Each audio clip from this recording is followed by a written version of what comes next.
राजा भोज की नगरी यानी राजधानी धार में भोजशाला के मामले में एएसआई ने यानी भारतीय पुरातत्व सर्वेक्षण ने एक पूरी डिटेल सर्वेक्षण रिपोर्ट की है और वो रिपोर्ट अब कोर्ट तक भी पहुंच गई है।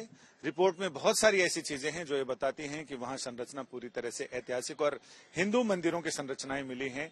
जो निर्माण है वो भी उस जमाने की तस्दीक करता है। हमारे साथ विष्णु शंकर जैन है इस पूरे मामले में। विष्णु जी, ये बताइए कि ये जो रिपोर्ट एएसआई की है वो कितना आपके दावे को पुष्ट करती है?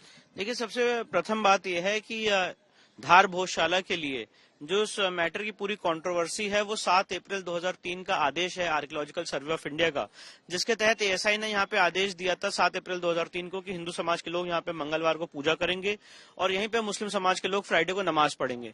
इस आदेश को हमने इंदौर हाईकोर्ट में चुनौती दी थी और इंदौर हाईकोर्ट ने 11 मार्च 2024 को यहाँ पे एएसआई सर्वेक्षण के ऑर्डर दिए थे।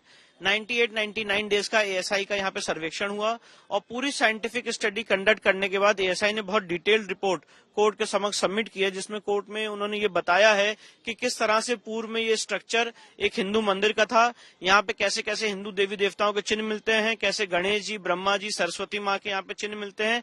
ये सारी बातें उस रिपोर्ट में अंकित हैं। कैसे जो पिलर्स हैं, जो पूरा स्ट्रक्चर है एक हिंदू मंदिर का स्ट्रक्चर था जिसको इस्तेमाल करके एक दूसरा शेप देने की कोशिश की जा रही है। ये सारी बातें उस रिपोर्ट में अंकित हैं। तो यहाँ का जो धार्मिक स्वरूप है archaeological survey of India act 1958 के तहत एक हिंदू मंदिर का है। सेक्शन 16 के तहत इसका धार्मिक स्वरूप अब एएसआई ने अपनी साइंटिफिक स्टडी करके उसको कंक्लूड कर दिया है कि इसका धार्मिक स्वरूप क्या है। और अब इसमें इंदौर हाईकोर्ट की अगली हियरिंग माननीय इंदौर हाईकोर्ट की 16 मार्च 2026 को निर्धारित की गई है, जिसमें सारे पक्षकारों को ये कहा गया है कि जो भी इस रिपोर्ट के खिलाफ अपना ऑब्जेक्शन, ओपिनियन, रेकमेंडेशन या सजेशन देना चाहता है वो दे दे और फिर उसके बाद हाईकोर्ट में मामला आगे सुनवाई पे बढ़ेगा। कोर्ट में इस मामले में जो सजेशन देंगे उससे पहले ऑब्जेक्शन आ गए हैं। लोगों का कहना है कि ये रिपोर्ट लीक हो गई है, तो इसको लेकर आप क्या सोचते हैं? नहीं, रिपोर्ट बिल्कुल भी लीक नहीं हुई है, एकदम भ्रम फैलाया जा रहा है। मैं आपको बताना चाहता हूं 11 मार्च 2024 को मैंने जैसे कि आपको भी बताया इंदौर हाईकोर्ट ने यहाँ पे एएसआई सर्वे का आदेश दिया था। एएसआई सर्वेक्षण होने के बाद एएसआई ने रिपोर्ट इंदौर हाईकोर्ट के समक्ष दाखिल की थी। कल केंद्र सरकार की तरफ से जो वकील इंदौर हाईकोर्ट में अपीयर हुए तो उन्होंने भी यही बात कोर्ट के समक्ष रखी कि ये रिपोर्ट ऑलरेडी हम कोर्ट के समक्ष दाखिल कर चुके हैं सारे पक्षकारों को कॉपी देने के बाद, क्योंकि हमारी याचिका पे ये आदेश हुआ था तो हमें इसकी कॉपी प्रोवाइड की गई थी। और उसके बाद ये मामला सुप्रीम कोर्ट आ गया था और सुप्रीम कोर्ट में बात कही गई कि वहां पे रोक लगा दी जाए और उसके बाद कुछ समय के लिए रोक रही और उसके बाद अब वहां पे केस चल रहा है। तो लीकेज की कोई बात आती नहीं है क्योंकि रिपोर्ट कभी सील कवर में दाखिल की ही नहीं गई थी।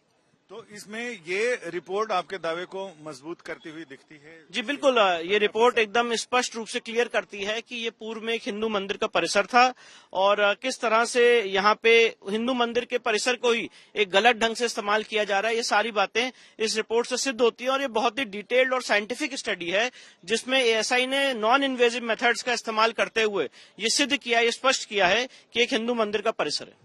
बहुत बहुत धन्यवाद। यानी ये रिपोर्ट अपने आप में बहुत सारी इतिहास की पूरी दास्तान समेटे हुए है, जिसमें वो बताती है कि लगभग हजारों साल का इतिहास कब से कब तक आगे बढ़ा, कैसे आगे बढ़ा। इसमें यह भी बताती है कि पहले नीचे पत्थरों की चिनाई मिली और कई जगह कुपाश पत्थरों की चिनाई मिली, इसके बाद चूना सुर्खी की चिनाई मिली और जो सबसे लेटेस्ट जहां परिसर में दरगाह और तमाम चीजों के निर्माण हैं और जो शिलालेख मिले हैं उन तमाम चीजों के बारे में बताया कि स्याही से लिखे हुए शिलालेख मिले, उकेरे हुए शिलालेख मिले, संस्कृत और पाली में यानी शारदा लिपि में लिखे हुए शिलालेख मिले हैं खुदाई के दौरान।